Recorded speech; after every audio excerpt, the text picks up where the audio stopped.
Oke, Assalamualaikum warahmatullahi wabarakatuh. Saya Bilkis Kusnan Santosa dengan NIM B03219011. Di sini saya akan menjelaskan sedikit tentang budaya Indonesia dan bagaimana sih teknik konseling dengan wawasan budaya Indonesia yang efektif. Budaya Indonesia adalah seluruh kebudayaan nasional, kebudayaan lokal maupun kebudayaan asal asing yang telah ada di Indonesia sebelum Indonesia merdeka pada tahun 1945. Budaya Indonesia dapat juga diartikan bahwa Indonesia memiliki banyak ragam suku, bangsa, dan budaya yang beragam seperti tarian daerah, pakaian adat, dan rumah adat. Budaya Indonesia tidak hanya mencakup budaya asli Bumi Putra, tetapi juga mencakup budaya-budaya pribumi yang mendapat pengaruh budaya Tionghoa, Arab, India, dan Eropa.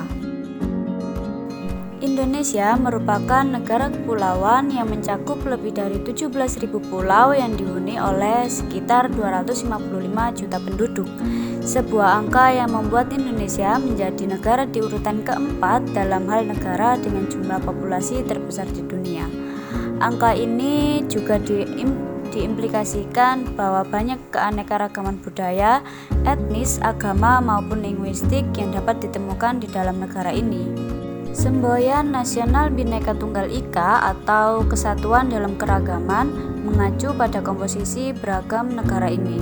Moto ini juga menunjukkan bahwa biarpun masyarakat multikultural, ada perasaan kesatuan sejati di pikiran dan hati masyarakat Indonesia. Berikut adalah keragaman budaya Indonesia yang menjadi ciri khas daerah masing-masing. 1. Rumah adat. Rumah adat dibangun dengan wujud dan cara yang sama dari generasi ke generasi tanpa atau sedikit mengalami perubahan. Rumah adat tradisional sampai saat ini masih ada yang ditinggali, tapi juga ada yang digunakan untuk upacara adat.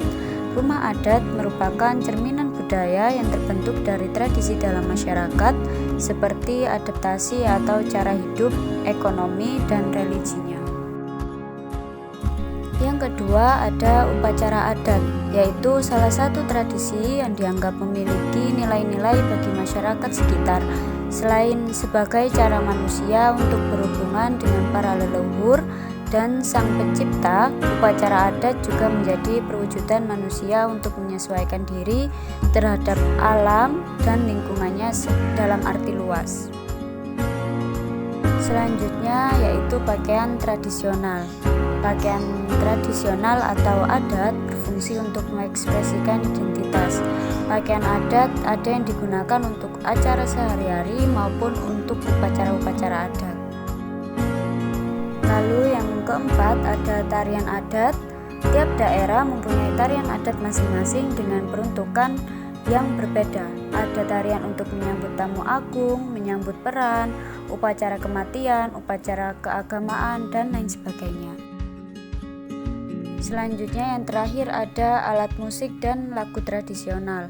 Lagu tradisional adalah lagu yang berasal dari daerah tertentu. Lagu daerah mirip dengan lagu kebangsaan, namun statusnya hanya bersifat kedaerahan dengan lirik dan bahasa asal daerah masing-masing. Lagu tradisional umumnya menceritakan nilai kehidupan masyarakatnya dan memiliki makna mendalam. Selanjutnya yaitu teknik konseling dengan wawasan budaya Indonesia yang efektif. Byrne menjelaskan konseling lintas budaya adalah proses konseling individu yang berbeda budaya atau budaya dari terapis. Oleh sebab itu, menurutnya sensitivitas konselor terhadap budaya konseli menjadi sangat penting. Byrne juga menegaskan bahwa penting bagi konselor untuk peka dan mempertimbangkan susunan budaya klien.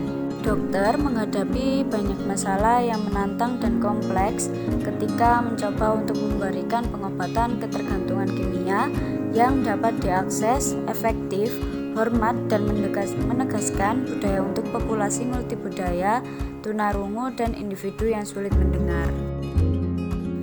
Dedi Supriyadi mengatakan bahwa konseling lintas budaya melibatkan konselor dan konseli yang berasal dari latar belakang budaya yang berbeda. Dan karena itu proses konseling sangat rawan oleh terjadinya bias-bias budaya pada pihak konselor yang mengakibatkan konseling tidak berjalan dengan efektif. Agar berjalan efektif, maka konselor dituntut untuk memiliki kepekaan budaya dan melepaskan diri dari bias-bias budaya, mengerti dan dapat mengapresiasi diversitas budaya, dan memiliki keterampilan-keterampilan yang responsif secara kultural.